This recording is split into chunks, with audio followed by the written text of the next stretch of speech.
not very loud. Specially built receivers are automatic. And now the exchange severe weather and forecast in south central Indiana and central Kentucky. Tests of these receivers are normally conducted every Tuesday between 6 p.m. and 7 p.m. local time, and every Wednesday between 11 p.m. and 2 local time. There was a pause. When there is a threat of Just barely. Channel 7. What is that? Yeah.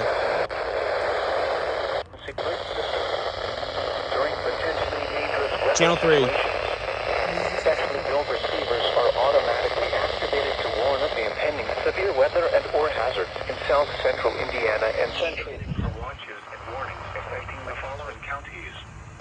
In south central Indiana, Clark, Floyd, Harrison, Jefferson, Scott, and Washington.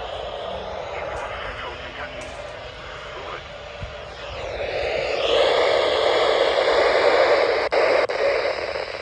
This broadcast originates from the National Weather Service Office in Louisville from a transmitter near Elizabethtown on a frequency of 162.55 megahertz with a rebroadcast from a transmitter in Ekron and Meade County on a frequency of 162.45 megahertz. Reception of this broadcast and the warning alarm will vary at any given location. To provide